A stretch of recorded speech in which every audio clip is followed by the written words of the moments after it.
Hello, everyone, and welcome to MindTea, a podcast where we discuss sip-sized practical tools for meaningful living. I'm your host, Izzy Wan, a mindfulness teacher, tea ceremony host, hypnotherapist, and speaker. In this mini sip segment, I want to share with you one powerful mindfulness tool for building habits that last. There are many ways to build habits, right? But I want to talk to you today about using mindfulness to build a habit. I'm talking about that one thing you know you should do, that one thing you know you'll feel better after doing, that thing you keep saying you're going to do, but you just keep putting off each time. We all have that one thing, right? Whether it's going to the gym, eating a balanced, clean diet, cooking more meals and eating out less, or even sleeping earlier. So for me, it's running. I actually used to be a massive homebody. I'd rarely get out of the house, and I would much rather take the bus or tube than walk to any nearest station. That feels like a massive, long cry from where I am now, as someone who exercises at least 3 times a week and someone who is very active. But back then, I always knew that after I finished running, I'd feel so amazing. And for some reason, I just could not stick to it.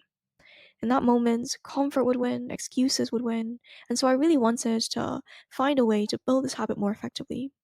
So I had this idea to try this technique, and it really worked. I now run almost every day. So for you, before we dive in, I want you to think about what's your one thing.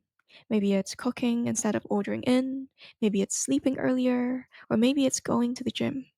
Whatever it is for you, hold that in your mind because this technique is for that. Okay, are you ready? This technique is what I coined the mindful motivation method. So you're going to start off with your calendar, and on day one of doing your activity, you're going to mark a big X on your calendar. And underneath that X, you're going to write a phrase or line describing as vividly as possible with sensory inputs how you feel. Now, here's the trick. You can only write this immediately after you finish doing the activity when the feeling is the freshest. So for me, after I finished my first one on my first day, I wrote, and this is a literal real entry on my calendar. I wrote, wow, I can't believe I did that. I feel on top of this world. My cells are buzzing, and I ran 2 rounds too. I'm so proud of myself. So that's the first entry I put in my diary or calendar or whatever else you wish to log this in. I would recommend a calendar, that's the easiest. And on the second day, you're going to continue with doing whatever habit you've decided to pick up.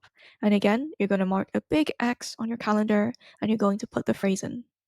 And on the third day, you're going to do the same thing, and on the fourth, and so on. But each time, you're going to write something different. Now, here's where the magic happens.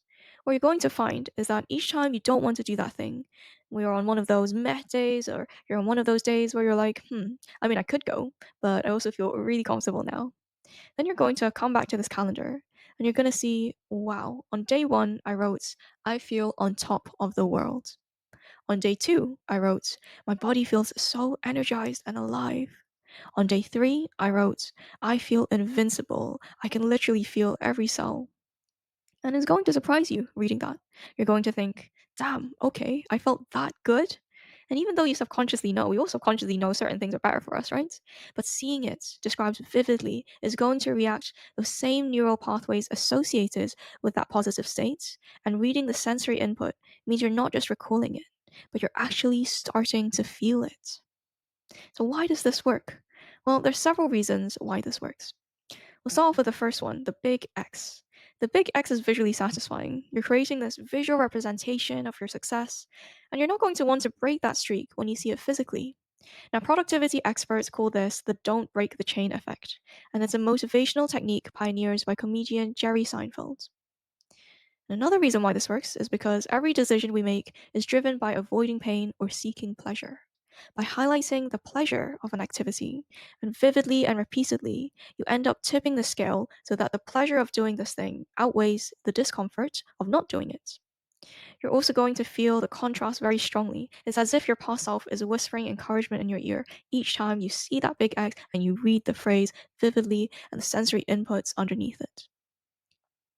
And finally, the act of documenting your success is a ritual in itself.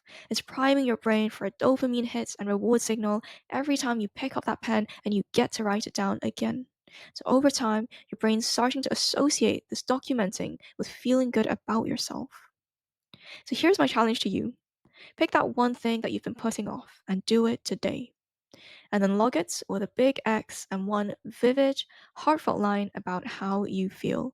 And remember to do this straight after you finish the activity. So for me, once I finished running, the first thing I do after coming back home was to write this down into my calendar.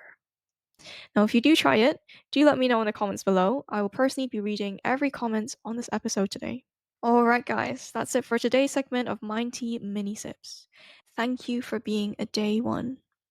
And if you took any value from today's episode, do me a favor and take a moment to subscribe and rate the show so you never miss a moment of clarity. If there's anyone you know who will benefit from this episode, go ahead and share it with them or tag me in your socials.